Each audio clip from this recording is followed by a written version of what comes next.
مدرسہ بیت العلوم کونڈوا پونے اس official channel کو سبسکرائب ضرور کریں۔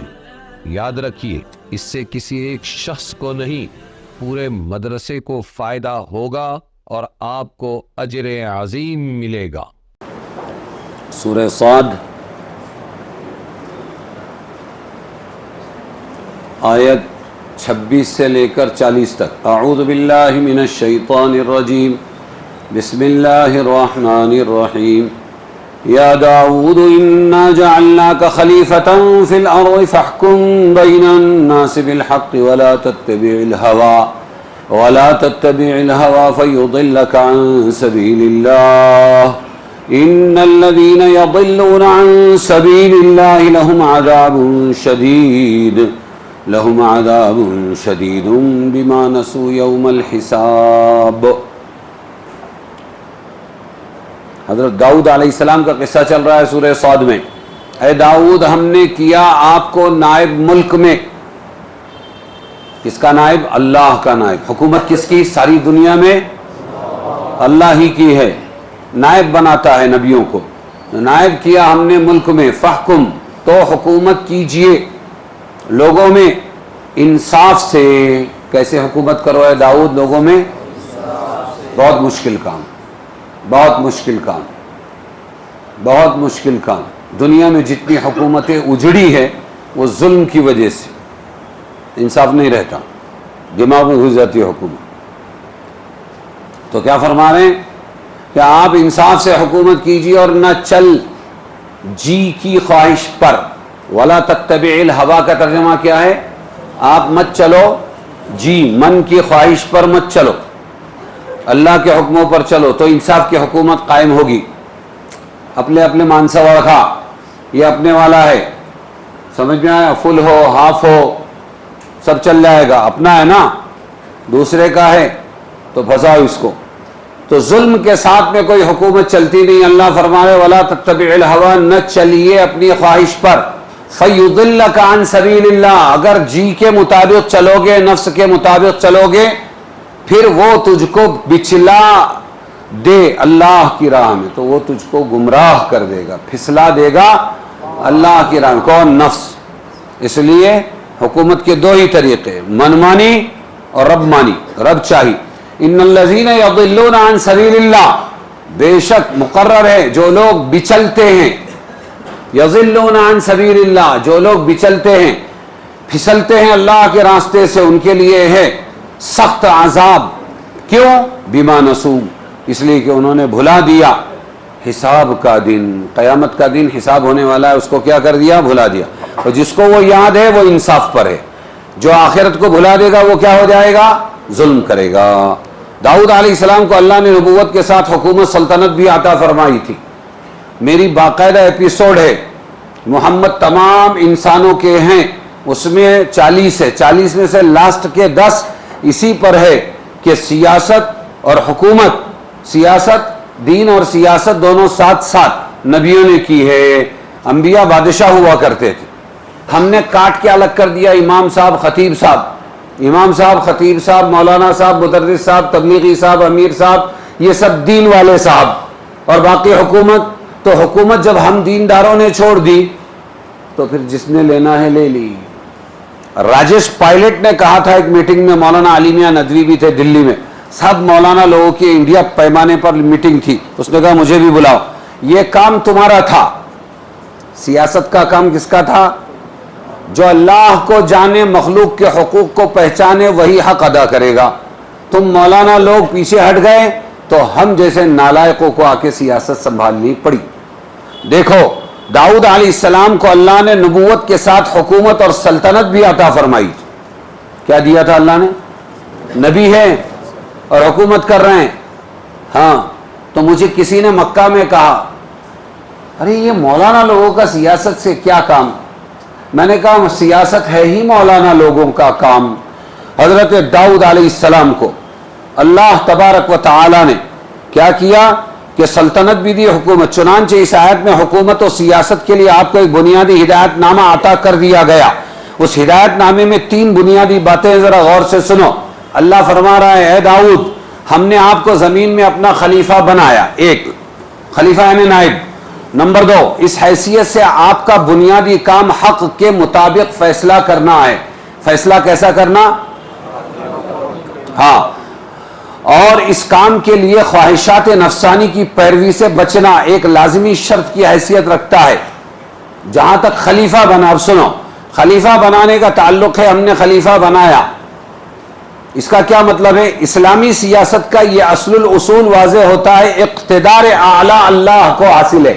اصل حاکم بادشاہ دنیا کا، ہر ضلع کا اور ہر صوبے کا اور پورے ملک کا اور پورے عالم کا اصل بادشاہ کون ہے؟ ارے اسی کی زمین، اسی کا آسمان، اسی کا آکسیجن، اسی کی ہوا، اسی کا پانی، اسی کی جان، اسی کی آتما، اسی کی مخلوق، سب اس کا۔ تو حکومت کس کی؟ ایک تو یہ اقتدار اعلیٰ کس کو حاصل ہے؟ زمین کے حکمراں اس کے احکام کے مطابق چلنے کے مجاز ہیں۔ ہاں، تم ہمارے نائب، اللہ کے نائب بن کر چلو۔ خلیفتن، اے داؤد ہم نے تم کو بنایا اپنا نائب، باہر نہیں جا سکتے، ہمارے اصولوں پر چلو، اس کو لاگو کرو۔ لہٰذا مسلمانوں کا حاکم بادشاہ شورا یا اسمبلی اسلامی قانون کی تشریح یا تدوین تو کر سکتی ہے۔ بھئی دیکھو اسلام میں ایسا ہے، ایسا، اس کو بولتے ہیں تشریح، سمجھ میں؟ قرآن میں ایسا ہے، اس کو بولتے ہیں تفسیر، یا تدوین تو کر سکتی ہے۔ بھئی ہم نے یہ کتاب بنا کے تم کو دے دی، اس میں نکاح کے، طلاق کے، خلا کے اور نباہ کے اور اسی میں زکوٰۃ کے اس کے مسائل، اس کو بولتے ہیں تدوین۔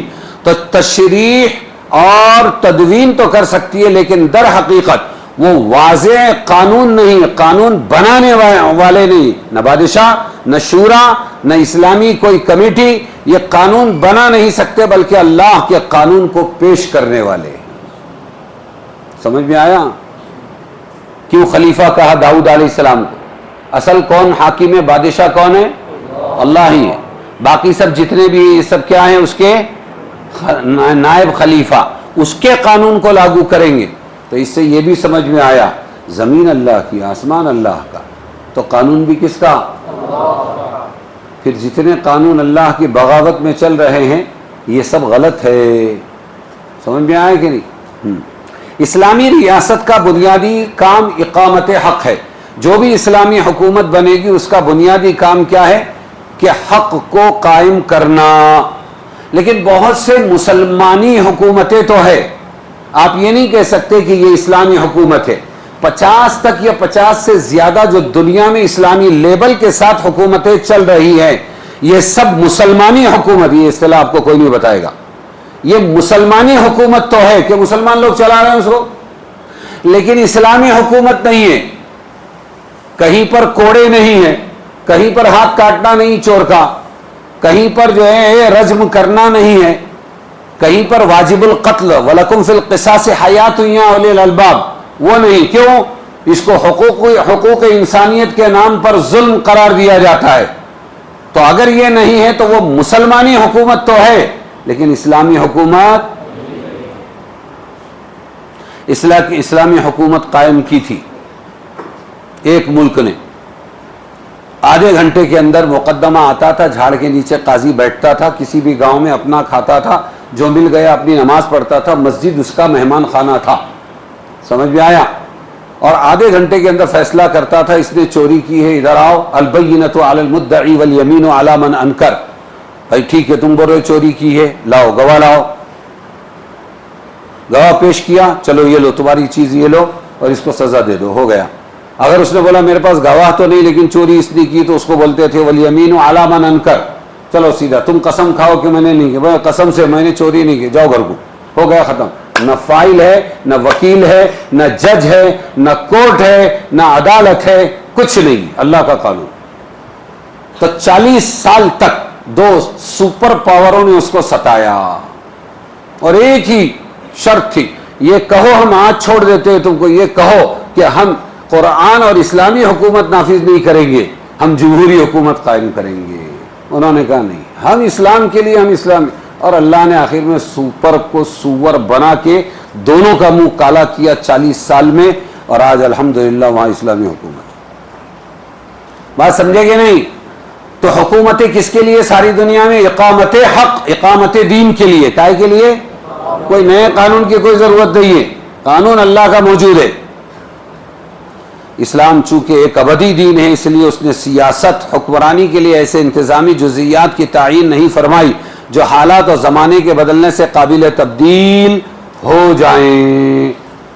ڈچ حکومت نے ایک مرتبہ فیصلہ کیا عورتوں پر بہت ظلم ہو رہا ہے اور مرد اس کو کبھی بھی طلاق دے دیتا ہے، آؤ طلاق کا اختیار مرد سے لیتے ہیں اور عورت کو دے دیتے ہیں، لیکن سال بھر کے اندر اس کو بدلنا پڑا۔ ایک سال میں ایک عورت نے 7 نکاح کر کے ان کو چھوڑ دیا، مال ہڑپ کر لیا۔ تو انہوں نے توبہ کی کہ وہی صحیح تھا کہ مرد کو اختیار ہونا چاہیے۔ کیا ہونا چاہیے بولا؟ تو دنیا کے جب بندے قانون بنائیں گے تو یوں تماشا بن جائیں گے۔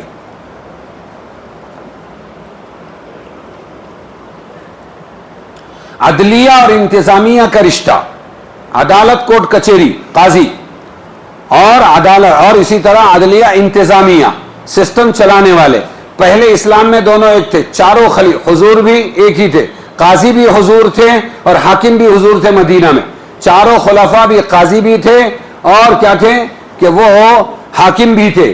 آہستہ آہستہ یعنی جو ہوتا تھا قاضی وہیں پر جو حاکم ہوتا تھا، حضرت عمر، حضرت ابو بکر، حضرت عثمان، اسی طریقے پر حضرت علی، اسی طرح حضرت ہارون رشید وغیرہ، خلیفہ مہدی، یہ جتنے حاکم تھے، بادشاہ تھے، نکاح بھی یہی پڑھاتے تھے، نماز بھی یہی پڑھاتے تھے، خطبہ بھی یہی دیتے تھے، حرم میں نماز بھی یہی پڑھاتے تھے۔ بعد میں اس کو الگ کر دیا گیا، اب وہ حکومت کا سسٹم الگ چل رہا ہے اور یہاں اماموں کا سسٹم الگ چل رہا ہے۔ بات سمجھ میں آئی کہ نہیں؟ بعد کی اسلامی حکومتوں میں اس طریقے کو بدلا گیا، امیر المؤمنین کو انتظامیہ کا حکومت کا، قاضی القضات کو عدلیہ کا کورٹ کا ذمہ دار بنایا گیا۔ تیسری ہدایت جس پر اس آیت میں سب سے زیادہ زور دیا گیا یہ ہے کہ خواہشات نفسانی کی پیروی مت کرنا، ولا تتبع الہوا۔ اے داؤد کس کی پیروی مت کرو؟ بولو، خواہشات کی پیروی نہیں کرنا۔ ہاں، ابتدا ہوتی ہے خدمت خلق سے، کیسے؟ یہ ایک نعرہ ہے اٹریکٹ کرنے کا، دین کو سامنے رکھو۔ ابتدا ہوتی ہے خدمت خلق سے، انتہا ہوتی ہے خدمت حلق پر۔ انتہا ہوتی ہے، میں پکے تم سے بالکل ایمانداری کے ساتھ بولتا ہوں، پہلے 5 سال تم نے مجھے جیت کے دیا، میں نے اپنا گھر بھرا، اس کے بعد جو تم 5 سال جو ہے میرے کو دیے تو میں نے اپنے گھر اور اپنے خاندان کا گھر بھرا، اس مرتبہ تم مجھے لاؤ، ایمانداری سے بولتا ہوں تمہارا گھر بھروں گا۔ سمجھ میں آیا؟ اگر خواہش نفسانی گھس گئی تو کتنا ہی اچھا قانون بنا لو، مٹی پلید ہو جائے گی۔ ذمہ داری کے عہدوں میں سب سے پہلے دیکھنے کی چیز انسان کا کیریکٹر ہے۔ کیا ہے؟ ارے بولو نا، کہ یہ کیسے کیریکٹر کا، سچا ہے کہ نہیں، امانت دار ہے کہ نہیں، خود کا کھاتا ہے کہ نہیں، اور یہ امت کے مال کو ہڑپنے سے بچتا ہے کہ نہیں۔ اور آج کی بنیاد کیا ہو گئی؟ ارے وہ فلانے کو مت لو کہ تمہاری پارٹی کے اندر، اس لیے کہ وہ بہت بڑا چیٹر ہے، اس نے کروڑوں روپئے کھائے۔ ارے اس کی تو ضرورت ہے ہم کو، کیا بولتے ہیں، اس کی تو ہم کو ضرورت ہے، کھائے بھی کھلائے بھی۔ یہ گڈ کیریکٹر ہے، یہ حکومت کے قابل نہیں۔ تو سب سے پہلے کیا دیکھنا چاہیے؟ کردار، کیریکٹر۔ آگے ہے وما خلقنا السماء والارض وما بینہما باطلا، اور ہم نے نہیں بنایا آسمان اور زمین کو اور جو کچھ ان کے بیچ میں ہے نکما۔ باطلا کا ترجمہ کیا ہے؟ نکما کس کو بولتے ہیں؟ نہیں کام کا مخفف نکما ہے، سمجھے کہ نہیں؟ ہاں، یہ چیر پھاڑ کر کے تشریح کیا کرو، نہیں کام کا، بولو اس کو کیا بولیں گے؟ نکما۔ اور جو کام کا ہے وہ کما، کام والا ہو تو کما، سمجھ میں آیا؟ یہ نکما یعنی کام کا نہیں ہے۔ تو اللہ فرماتے ہیں ہم نے زمین و آسمان اور اس کے بیچ کی جتنی چیزیں ان کو کیا نہیں بنایا؟ نکما۔ باطلا کا مطلب کیا ہے؟ بیکار نہیں بنایا ہم نے، سب کام کے ہیں۔ ذالک ظن الذین کفروا، یہ خیال ہے ان کا جو منکر ہے، وہ کہتے ہیں کہ یہ نکما ہے سب۔ فویل للذین کفروا من النار، تو خرابی ہے منکروں کے لیے آگ کی۔ کیا ہم کر دیں گے ایمان والوں کو جو کرتے ہیں نیکیاں برابر ان کے جو خرابی ڈالیں ملک میں؟ کیا ہم کر دیں گے ڈرنے والوں کو برابر ڈھیٹ لوگوں کے؟ ڈھیٹ، ڈھیٹ کس کو کہتے ہیں؟ ہٹ دھرم. کتنا ڈھیٹ ہے رے یہ، سمجھتا ہی نہیں، کتنا بھی مارو سدھرتا ہی نہیں. بولتے ہیں نا ڈھیٹ. ڈھیٹ کس کو بولتے ہیں؟ فجار. فجار کا مطلب کیا ہے؟ ڈھیٹ لوگ. بات سمجھ میں آئے گی نہیں؟ ڈھیٹ. تو باطلا کا مطلب کیا ہے؟ نکما. اور ڈھیٹ فجار کا مطلب ہے. تو اللہ یہاں فرما رہے ہیں کہ ہم ایمان والے عمل صالح والوں کو فساد فی الارض کرنے والوں کی طرح نہیں بنائیں گے، اور ہم متقی لوگوں کو ڈھیٹ لوگوں کی طرح نہیں بنائیں گے. ایک کتاب ہے، کتاب انزلناہ الیک، ایک کتاب ہے جو اتاری ہم نے آپ کی طرف برکت کی، تاکہ دھیان دیں لوگ اس کی باتوں میں اور تاکہ سمجھے عقل والے. قرآن میں دھیان دیں اور قرآن کو عقل والے سمجھیں. اس لیے ہم نے یہ کتاب کیا کی ہے؟ اتاری ہے. بات سمجھ میں آئی کیا نہیں؟ آیات کی لطیف ترتیب، دھیان دو دھیان دو ادھر. یہ آیتیں جن میں اسلام کے بنیادی عقائد، خاص طور سے آخرت کا اس بات کیا گیا ہے، حضرت داؤد سلیمان علیہ السلام کے واقعات کے درمیانی انتہائی لطیف ترتیب کے ساتھ آئی ہے. پہلے حضرت داؤد علیہ السلام کا قصہ، پھر ابھی آگے آئے گا سلیمان علیہ السلام کا قصہ. اس کے بیچ میں آیتیں لائے ہیں اللہ تبارک و تعالی.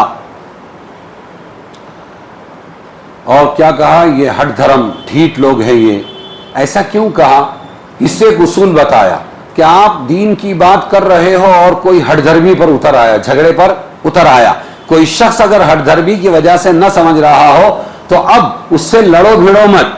حکیمانہ طریقہ یہ ہے کہ زیر بحث موضوع چھوڑ دو، جس میں جھگڑا ہے اس کو چھوڑ دو. وہ نہیں مان رہا ہے نا، چھوڑ دو.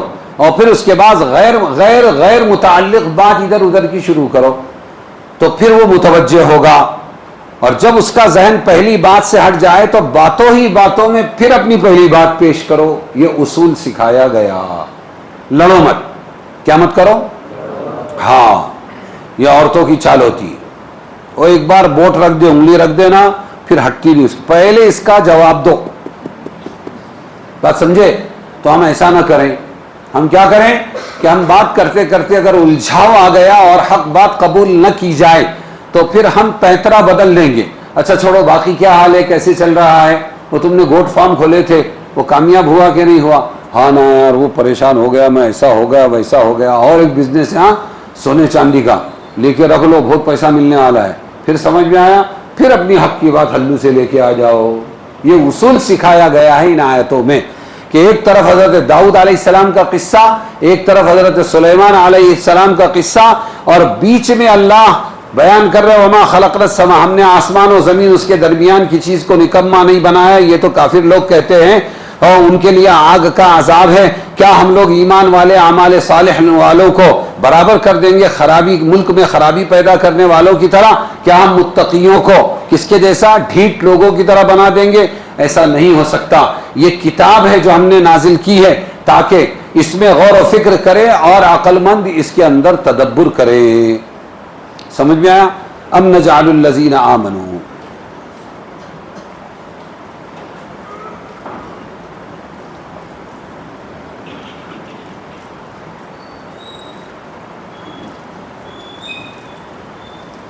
وَوَهَبْنَا لِدَاؤُدَ سُلَيْمَانَ.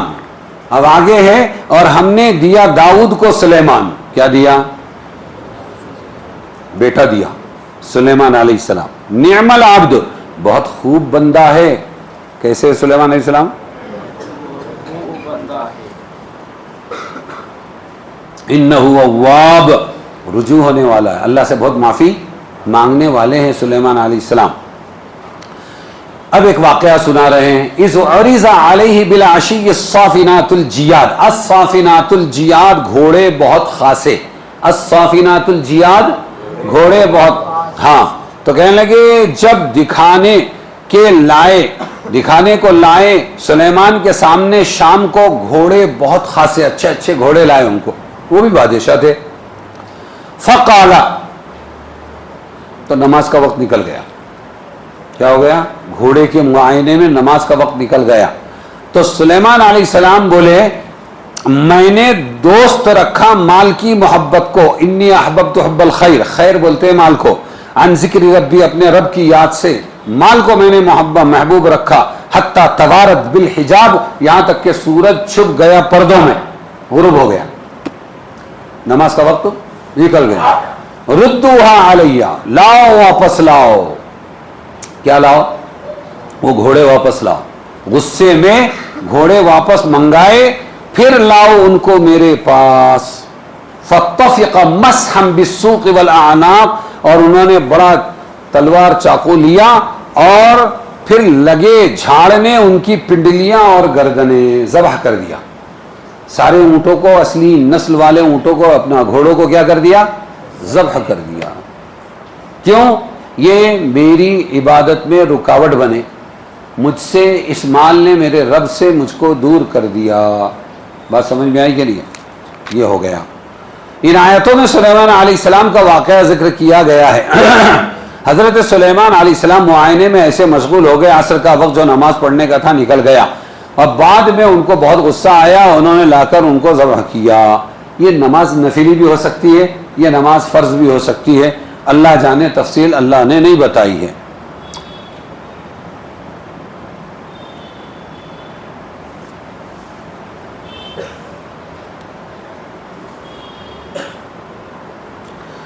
اس میں دو تین باتیں ہیں کہ کیوں اتنے بڑے قیمتی مال کو ضائع کیا۔ سلیمان علیہ السلام کے ذاتی بھی ہو سکتے ہیں، ہم کو کیا معلوم، اپنی ذاتی مال کو خرچ کر سکتا ہے۔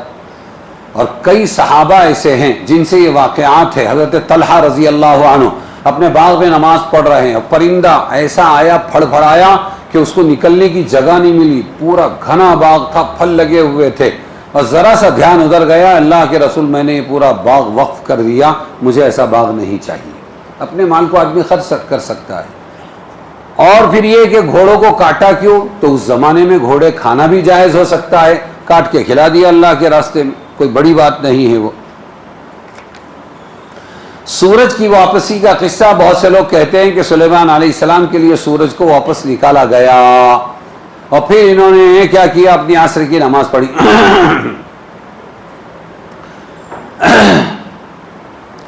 لیکن محقق، مفسرین، علامہ آلوسی وغیرہ نے تردید کی ہے کہ سورج کے واپس آنے کا قصہ غلط ہے، اس لیے کہ قرآن و حدیث میں اس کی کوئی دلیل موجود نہیں ہے۔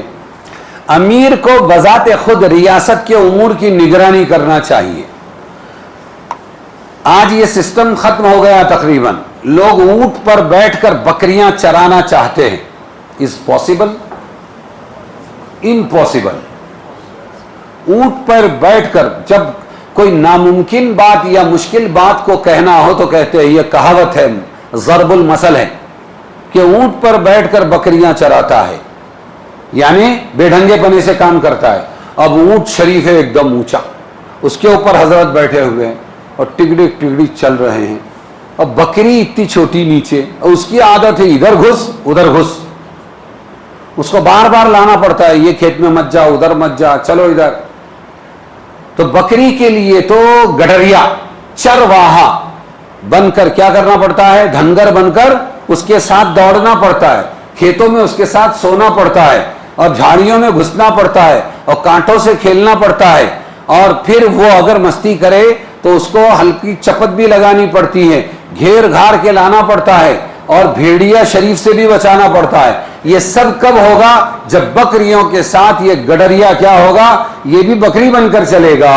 اور اگر وہ اوپر 7ویں مالے پر کونڈوا کی طرف پہنچ گیا اور اونٹ پر بیٹھا ہوا ہے، اور اتنے میں بھیڑیا آیا، بسم اللہ والا، برکت اللہ بول دیا اس نے، بکری گھسی تو اس نے مارا بکری کو، بکری والے کو۔ تو یہ بکریاں چرانے کا ڈھنگ، ٹیپ ٹاپ اور ٹھاٹ باٹ کے ساتھ، اور اونچائی پر رہ کر اور اونٹ پر بیٹھ کر، یہ بکریاں چرانا نہیں، بکریاں برباد کرنا ہے۔ کیا کرنا پڑے گا؟ بکریاں چرانے کے لیے بکریوں میں نیچے آنا پڑے گا، اس لیے کہتے ہیں اونٹ پر بیٹھ کر بکریاں نہیں چرائی جاتی۔ ارے سمجھ میں آیا کہ نہیں؟ آ گئی بات اونٹ کی تو سن لو۔ اور بہت سے لوگ کہتے ہیں غلط بات کرنے والے، کیا اونٹ پٹانگ بات کرتا ہے؟ کیا بولتے ہیں؟ اب اس کی 3D کبھی کی تم نے؟ میں ہر چیز کی 3D کرتا ہوں تو منزل پہ پہنچ جاتا ہوں، بغیر تشریح، بغیر کتاب، بغیر حوالے۔ اونٹ پر ٹانگ، اونٹ پر ٹانگ، اونٹ پر ٹانگ، کہ میں ابھی آیا ہوں سفر سے اور ایسا آیا کہ ایک ٹانگ میری اونٹ پر تھی اور دوسری ٹانگ سے میں چل رہا تھا. کوئی مانے گا؟ کوئی مانے گا؟ کیا بولیں گے؟ کیا بے تکی بات کرتا ہے. کسی بھی بے تکی بات کو کیا کہیں گے؟ اونٹ پٹانگ بات کرتا ہے. اونٹ پہ کبھی ٹانگ جا سکتی ہے؟ ارے بولو نا. تو بے تکی بات کو بولتے ہیں اونٹ پٹانگ. بات سمجھ میں آئی؟ تو یہ ہے، دیکھو کہ سورج کی واپسی کا قصہ. خدا کی یاد میں غفلت ہو تو اپنے اوپر سزا مقرر کرنا دینی غیرت کا تقاضا. حضرت ابو طلحہ کا میں نے ابو طلحہ رضی اللہ عنہ کا باغ وقف کرنے والا قصہ سنایا. ایک عبادت کے وقت دوسری عبادت میں مشغول ہونا غلطی ہے. تیسری بات اس واقعے سے ثابت ہوئی کہ ایک موقت عبادت، موقت جس کا وقت طے ہے، عصر کی نماز اس کا وقت طے ہے، ظہر کی نماز عبادت طے اس کا وقت طے ہے، قربانی انہی 3 دنوں میں کریں گے، اس کو بولیں گے عبادت موقت، وقت والی عبادت. تو عبادت کے وقت، موقت عبادت کے وقت کو کسی دوسری عبادت میں بھی صرف کرنا نہیں چاہیے. ظاہر ہے کہ جہاد کے گھوڑوں کا معائنہ ایک عظیم عبادت تھی، لیکن چونکہ وہ وقت اس عبادت کے بجائے نماز عصر کا وقت تھا، اس لیے 2 عبادت ایک ساتھ جمع نہیں کریں گے. پہلی عبادت نماز کی ادا کریں گے. اس لیے حضرت سلیمان علیہ السلام کو اس غلطی کا احساس ہوا. وَلَقَدْ فَتَنَّا سُلَيْمَانَ، ایک دوسرا واقعہ. اور ہم نے جانچا سلیمان کو اور ڈال دیا ان کے تخت پر ایک دھڑ، پھر وہ رجوع ہوئے، توبہ کی انہوں نے. جسدن کا ترجمہ کیا ہے؟ دھڑ. جسدن کا ترجمہ کیا ہے؟ دھڑ. اس آیت میں سلیمان علیہ السلام کی ایک اور آزمائش کی طرف اشارہ ہے. صرف اتنا کہا گیا دھڑ ڈال دیا. اب وہ بچہ تھا کیا تھا اس کی زیادہ تحقیق کی ضرورت نہیں ہے. یہ تفصیلات نہ قرآن میں موجود ہے نہ کسی حدیث میں. اس لیے بعض محقق مفسرین مثلا حافظ ابن کثیر کا رجحان یہ ہے کہ قرآن کریم نے جس بات کو مجمل چھوڑا ہے کہ وہ دھڑ کائے کا تھا، جس کو مجمل چھوڑ دیا تم اس کی تفسیر میں جاؤ مت نا، باریکی میں اس کی تفصیلات میں پڑھنے کی، بس اتنی بات پر ایمان رکھنا چاہیے. اللہ نے سلیمان علیہ السلام کی کوئی آزمائش کی تھی، جس کے بعد حضرت سلیمان علیہ السلام نے اللہ کی طرف پہلے سے زیادہ اور رجوع کیا، توبہ اللہ کیا. سمجھ میں آیا؟ بعض مفسرین نے کھوج لگانے کی کوشش کی ہے کہ یہ کیا دھڑ کاہے کا تھا، اور پھر انہوں نے متعدد احتمالات پیش کیے ہیں. اور وہ یہ ہے کہ ان کی حکومت کا راز ان کی انگوٹھی میں تھا. سلیمان علیہ السلام کی حکومت کا راز کائے میں تھا؟ ایک دن ایک شیطان نے اس انگوٹھی کو قبضے میں کر لیا، اور اس کی وجہ سے وہ سلیمان علیہ السلام کے تخت پر آپ ہی کی شکل میں حکمران بیٹھا. وہ آ گئی اس کے پاس انگوٹھی، تو سلیمان بن کر تخت پر بیٹھا، وہ بادشاہ بن کر تخت پر بیٹھا. 40 دن کے بعد حضرت سلیمان کو وہ انگوٹھی ایک مچھلی کے پیٹ میں سے ملی. اس کے بعد آپ نے دوبارہ حکومت پر قبضہ کر لیا. یہ روایت متعدد مزید قصوں کے ساتھ کئی تفسیر کی کتابوں میں ہے، لیکن حافظ ابن کثیر نے اس قسم کی تمام روایت کو اسرائیلی روایت کہا ہے. وہ لکھتے ہیں اہل کتاب میں ایک جماعت ایسی ہے جو حضرت سلیمان کو نبی نہیں مانتی. کیا نہیں مانتی؟ اسرائیلی لوگ، یعقوب علیہ السلام کی اولاد، یہ بنی اسرائیل، نبیوں کو قتل کرنے والے، ہاں وہ حضرت سلیمان کو نبی نہیں مانتی. بس ظاہر یہ ہے کہ یہ جھوٹے قصے انہی لوگوں نے گھڑے ہیں. ارے سمجھ میں آیا کہ نہیں آیا؟ حضرت سلیمان کا ایک اور قصہ ہے صحیح بخاری میں. بعض حضرات نے اس کو بعض حصوں کو قرآن کریم کی آیت سے ملتا جلتا دیکھ کر اس کو تفسیر میں نقل کیا. ایک مرتبہ سلیمان علیہ السلام نے خیال فرمایا آج رات میں ازواج کے ساتھ وظیفہ زوجیت ادا کروں گا، یعنی ان سے ملاقات کروں گا، اور ان میں سے ہر بیوی سے ایک لڑکا پیدا ہوگا اور جو اللہ کے راستے میں جہاد کرے گا. لیکن یہ خیال ظاہر فرماتے وقت آپ انشاءاللہ کہنا بھول گئے. ایسا ہوگا، میری بیویوں سے لڑکے پیدا ہوں گے، مجاہد بناؤں گا، لیکن انشاءاللہ بولنا بھول گئے. اللہ تعالیٰ کو اپنے جلیل القدر پیغمبر کی یہ فروگزاشت، چھوٹی سی غلطی، اور آپ کا دعویٰ اس طرح غلط ثابت کر دیا. اچھا نہیں لگا، غلط ثابت کر دیا. تمام ازواج مطہرات میں سے صرف ایک بیوی کے یہاں ایک مردہ بچہ پیدا ہوا جس کا ایک پہلو نہیں تھا. اس کو دھڑ کہا گیا، وہ لا کر کرسی پر ڈال دیا، تخت پر سلیمان کے ڈال دیا، اس کو دھڑ کہا گیا۔ بعض مفسرین نے اس واقعے کو آیت پر منطبق کر کے فرمایا تخت پر دھڑ کے لا ڈالنے سے مراد یہ ہے کہ سلیمان کے کسی خادم نے یہ بچہ آپ کے تخت پر لا کر رکھ دیا، سلیمان علیہ السلام کو اس پر تنبہ ہوا کہ یہ انجام میرے انشاءاللہ نہ کہنے کی وجہ سے ہوا، تو اللہ کی طرف رجوع ہوئے اور وہ استغفار وغیرہ کرنے لگے۔ اس تفسیر کو متعدد محقق مفسرین مثلا قاضی ابو سعود علامہ آلوسی نے اختیار کیا ہے، حضرت تھانوی نے بیان القرآن میں بھی اسی کے مطابق تفسیر کی ہے، لیکن حقیقت یہ ہے کہ اس واقعے کو بھی آیت کی قطعی تفسیر نہیں کہا جا سکتا۔ بات پکی وہ ہوگی کہ ایک دھڑ لا کر ڈال دیا، وہ کیا دھڑ تھا اللہ کو معلوم،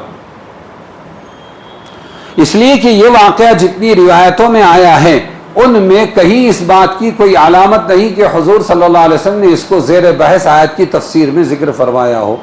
تفسیر میں اگر یہ واقعہ میں بیویوں سے ملاقات کروں گا انشاءاللہ بھول گیا اور بچے پیدا ہوں گے اور مجاہد بنیں گے، یہ اللہ کے نبی تو بتا سکتے تھے نا کہ اس آیت کی تفسیر یہ ہے، اللہ کے رسول نے نہیں بتائی تو ہم کون شانے اور ڈیڑھ شانے ہو جاتے ہیں۔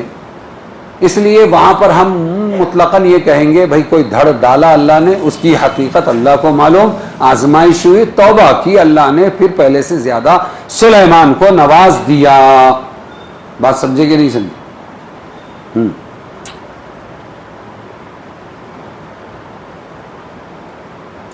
ایک روایت کس نے؟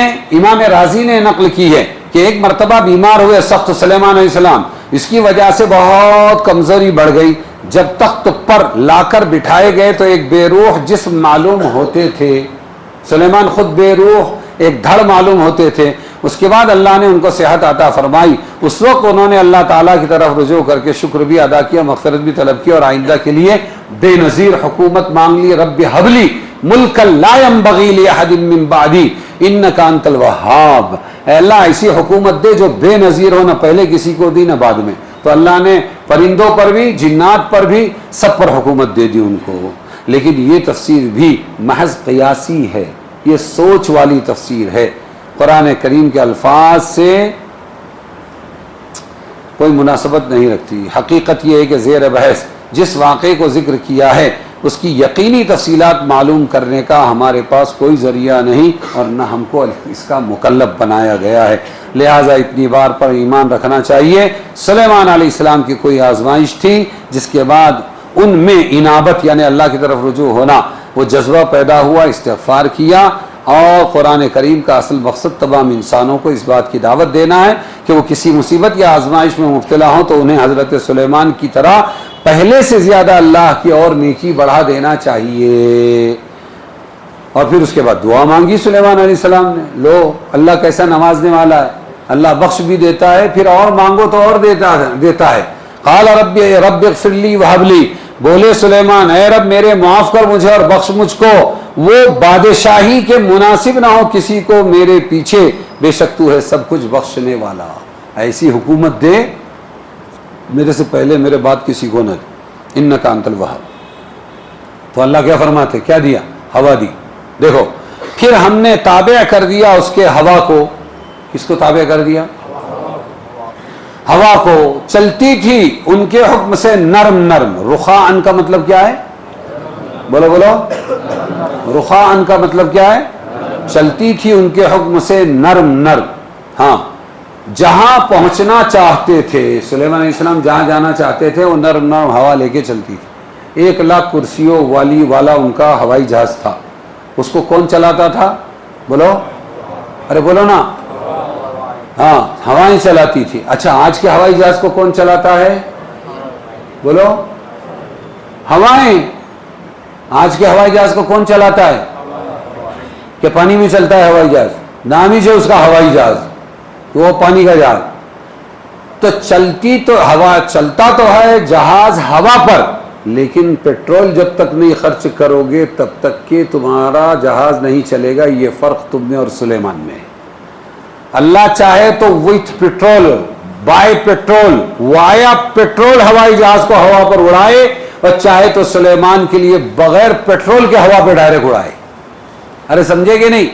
تو انہوں نے دعا مانگی ایسی حکومت تو دے دیا ہوا پہ حکومت ہے آج کسی کی اپنی ہوا تو قابو میں نہیں ہے کیا دوسروں کی ہوا پر کنٹرول کرے گی ارریہ ایک ضلع ہے بہار کا وہ ارریہ ضلع میں وہ گھاس پھوس ڈال کے انہوں نے پنڈال بنایا اڑا پھر ڈالا پھر اڑا اب کرو شروع اجتماع شروع ہوا مغرب میں کوئی بیان کر رہا تھا اتنے میں وہ پنڈال میں سے رائے چند نکلا کون کچھ لوگ رائے چند ہوتے کچھ کام کرتے ہیں ایسا نہیں کرنا چاہیے تھا ویسا نہیں کرنا چاہیے تھا سمجھ میں آیا اس کو بولتے ہیں رائے چند کیا بولتے ہیں وہ رائے چند نکلا یہ باہر بیٹھے تھے قاری ظہیر صاحب بہت ہنساتے تھے بہت بڑے بزرگ تھے تو قاری ظہیر صاحب کسی کے ساتھ ایسا باہر بیٹھے ہوئے تھے پنڈال کے اور اتنے میں وہ نکلا ارے پہلے یہ ہوا تو روکو پھر بعد میں بیان کرو قاری صاحب نے کہا پیارے سب تو ساتھیوں نے کر دیا اتنا سا کام تو کر لے کہ یہ ہوا کو روک دے اور تیری اپنی تو رکتی نہیں کہاں چلا قدرت کی ہوا روکنے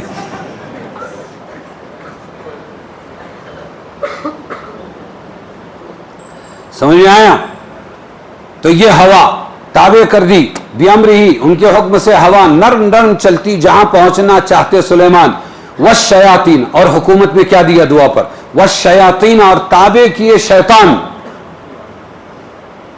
تابع کیے اللہ نے ارے آج کتنا بھی بڑا بادشاہ ہو شیطان تابع میں آتا ہے کیا تو تابع کیے شیطان سارے عمارت کرنے والے بننا کا مطلب عمارت کرنے والے یعنی تعمیرات کرنے والے وغواص اور غواص کا مطلب غوطہ لگانے والے غواص کا مطلب ہاں تو غوطہ لگانے والے غواص یہ ایسے شیطان ہم نے تابع کر دیے سلیمان کے وآخرین مقرنین فی الاسفاد اور بہت سے اور بھی جو باہم جکڑے ہوئے ہیں بیڑیوں میں جکڑے ہوئے ایک تو تعمیرات والے شیطان اور دوسرے کون سے یہ غوطہ لگانے والے سمندر میں غوطہ لگا کے موتی لے کے آنے والے اور مقرنین آخرین اور بھی دوسرے ہم نے شیطان ان کے تابع کیے وہ کیسے کہ وہ جکڑے ہوئے بیڑیوں میں یہ بھی تیرے تابع سلیمان ھذا عطاؤنا ہم کیا کہا آخر میں یہ ہے ہمارا گفٹ یہ کیا ہے یہ ہے بخشش ہماری فمنن اب یہ سارے مالوں کا تو مالک ہے فمنن او امسک بغیر حساب اب تو سلیمان احسان کر لوگوں کو دے تقسیم کر یا رکھ چھوڑ اپنے کھاتے میں رکھ لے یہ سب نعمتیں یہ مال یہ سب کچھ بغیر حساب نہیں ہوگا ساتھ میں کیا کہا سلیمان علیہ السلام کو اللہ نے یہ سب ہم نے جو دیا ہے یہ حکومت جو دی ہے بے مثال اس کا حساب بھی نہیں ہے قرآن کہہ رہا ہے سلیمان کا حساب نہیں ہے اور کیا چاہیے وَإِنَّ لَهُ عِنْدَنَا اور آگے سنو وَإِنَّ لَهُ عِنْدَنَا لَزُلْفَى وَحُسْنَ مَآب اور اس کو ہمارے یہاں مرتبہ ہے اور اچھا ٹھکانہ ہے سلیمان کے لیے ہمارے پاس مرتبہ بھی ہے اور اچھا ٹھکانہ بھی ہے تو یہ دعا مانگی تھی سلیمان علیہ السلام نے ایسی حکومت دے دے کہ میرے پہلے کسی کو نہیں میرے بعد کسی کو نہیں یعنی میرے سوا کسی کو نہیں میرے بعد بھی کسی کو ایسی عظیم الشان حکومت حاصل نہ ہو چنانچہ واقعہ یہی کہ اللہ نے حضرت سلیمان کو جیسی حکومت عطا فرمائی ویسی بعد میں کسی کو نہ آج تک کوئی بادشاہ کے بارے میں سنا کہ ہوا اس کے تابع ہوئی شیطان اس کے تابع ہوئے بولو نہیں تو کسی کو نصیب نہیں ہوئی کیونکہ ہواؤں کا مسخر ہونا جنات کا ایسا تابع ہونا بعد میں کسی کو میسر نہ آ سکا بعض لوگ عملیات وغیرہ کے ذریعے بعض جنات کو جو تابع کر لیتے ہیں وہ اس کے منافی نہیں ہے ایک نکٹا چپٹا کون ملا زندگی بھر کی تپسیا کے بعد 40 دن بیٹھنے کے بعد کتنے حرام کام کرنے کے بعد ایک ٹیڑھا واکڑا نکٹا چپٹا شیطان اگر تابع میں آ گیا جنات تابع میں آیا تو ساری دنیا کے جو جنات تابع میں تھے کس کے حضرت سلیمان اس کا مقابلہ ہو سکتا ہے وہ بھی آئے تو اس میں 99% جھوٹ ہے ہمارے پاس موکل ہے سلیمان عثمان جاؤ اس کو بنا پکڑ کے لاؤ سلیمان عثمان کام ہی نہیں کر رہے ہیں ارے وہ چھٹی پہ گئے ہوئے سمجھ میں آیا تو سب بنڈل بازی خالی ٹھوکم ٹھاک اگر ایک آدھ رہا بھی تو یہ نہیں بولا جا سکتا ہاں ان کے بھی تابع ہوا تھا ایک جن اور وہ سلیمان علیہ السلام کی جو دعا تھی وہ ٹوٹ گئی، کیونکہ حضرت سلیمان کی تسخیر جنات سے اس کو کوئی نسبت نہیں۔ عملیات کے ماہرین دو، ایک یا چند جنات کو تابع بنا لیتے ہوں گے، لیکن جس طرح کی ہماگیر حکومت سلیمان کو حاصل تھی ویسی کسی کو حاصل نہیں ہوئی۔ حکومت اور اقتدار کی دعا، یہاں یہ بات یاد رکھنی چاہیے، انبیاء کی کوئی دعا اللہ کی اجازت کے بغیر نہیں ہوتی۔ اب انہوں نے حکومت مانگی سلیمان نے، تو اللہ نے کہا ہوگا تبھی تو مانگی، ارے سمجھے کہ نہیں؟ تو پھر یہ بولنا ہو گیا سلیمان بھی کوئی آدمی تھے کیا، دین کا کام کرنے کا اپنا سیدھا سیدھا حکومت مانگتے بیٹھے۔ ارے تو اللہ ہے کیا؟ وہ اللہ کے نبی ہے، اللہ نے دیا، تیرے باپ کا کیا گیا؟ بیٹھ کے یہاں پان پٹی والا، ہاں تو مولانا پھر وہ مسئلہ کیا بولتا ہے؟ ارے تو تیری پان پٹی چلانا، چننے کتے میں رہنا۔ تو یہ کہہ رہے ہیں کہ سلیمان نے یہ دعا بھی اللہ کی اجازت ہی سے مانگی، اور چونکہ اس کا منشا محض طلب اقتدار نہیں تھا، ان کو کہ حکومت کی بھوک نہیں تھی، بلکہ اس کے پیچھے اللہ کے احکام کو نافذ کرنے اور کلمہ حق کو سربلند کرنے کا جذبہ کار فرما تھا، دین زندہ کرنے کے لیے حکومت مانگی۔ اور باری تعالیٰ کو معلوم تھا کہ حکومت ملنے کے بعد سلیمان انہی مقاصد عالیہ کے لیے کام کریں گے، دل بدلو نہیں ہوں گے۔ کون نہیں ہوں گے؟ وہی خدمت خلق دکھا کے لینا، بعد میں خدمت حلق میں لگ جانا، اپنی بھرنا۔ ارے سمجھے، یہ جنات والے بھی ایسے رہتے ہیں کیا؟ ہاں، ان میں اکثر ویسے ہی رہتے۔ تو حضرت سلیمان علیہ السلام انہی مقاصد عالیہ کے لیے کام کریں۔ حب جاہ کے جذبات ان کے دل میں جگہ نہیں پائیں گے، یہ اللہ کو معلوم تھا، اس لیے انہیں اس دعا کی اجازت بھی دے دی، قبول بھی کر لیا۔ لیکن عام لوگوں کے لیے از خود اقتدار کے طلب کرنے کو حدیث میں اس لیے منع کیا گیا۔ حدیث میں یہ بھی ہے، جو ہم سے عہدے مانگتا ہے، میرے کو وہاں کا امیر صاحب بنا دو، اور میرے کو یہاں کا صدر بنا دو، وہاں کا قاضی بنا دو، یہاں کا یہ بنا دو، اگر کوئی ایسا بولے گا تو اس کو مت دو، بغیر مانگے دو تو اللہ کی مدد آئے گی، مانگنے والے کو نہیں دیتے، یہ بھی حدیث میں۔ پھر اس کا ٹکراؤ ہے، یہاں سلیمان تو مانگ رہے ہیں، وہاں یوسف علیہ السلام بول رہے ہیں جیل میں سے، اجعلنی علی خزائن الارض انی حفیظ علیم، مجھے وزیر مالیات بنا دو، مصر کا 7 سال کے قید کا مقابلہ کروں گا۔ تو یہ دونوں نبیوں کا واقعہ ایک طرف، اور ادھر حدیث میں مباحثہ آئی مانگنے والے کو عہدہ دینا نہیں، دونوں میں ٹکراؤ ہے، اسی ٹکراؤ کو دور کرنے والے کا نام عالم ہے۔ بات سمجھے؟ تو یہ کہہ رہے ہیں جہاں انسان کو اس قسم کے جذبات نفسانی سے خالی ہونے کا یقین ہو، اور وہ واقعتاً اعلاء کلمت اللہ کے دین کو زندہ کرنے کے سوا اور کوئی مقصد اس کا اقتدار حاصل کرنے نہ ہو، اور اقتدار نہ چاہتا ہو، تو اس کے لیے حکومت کی دعا مانگنا جائز ہے۔ اور جو دنیا کمانے کے لیے اور دنیا کے عہدوں کے لیے، عزت و جاہ کے لیے، مخلوق کی خدمت کے لیے نہیں، اور اسی طرح دین زندہ کرنے کے لیے جو عہدہ مانگے پھر اس کو مت دو۔ وہ حدیث وہاں کے لیے ہے، یہ قرآن کی آیت ہے یہاں کی۔ کچھ سمجھ میں آیا کہ نہیں آیا؟ زنجیروں میں جکڑے ہوئے جنات کی تسخیر، جو خدمات وہ انجام دیتے تھے ان کی تفصیل سورہ سبا میں گزر۔ یہاں بتایا گیا ہے کہ سرکس جنات کو سلیمان نے زنجیروں میں جکڑا ہوا تھا۔ اب ان زنجیروں کے لیے ضروری نہیں وہ یہی نظر آنے والی لوہے کی زنجیریں، ہو سکتا ہے کہ جنات کو جکڑنے کے لیے کوئی اور طریقہ ہو جسے آسانی سے سمجھانے کے لیے زنجیروں سے تعبیر کیا گیا۔ ارے کچھ سمجھ میں آیا کہ نہیں آیا؟ بولو۔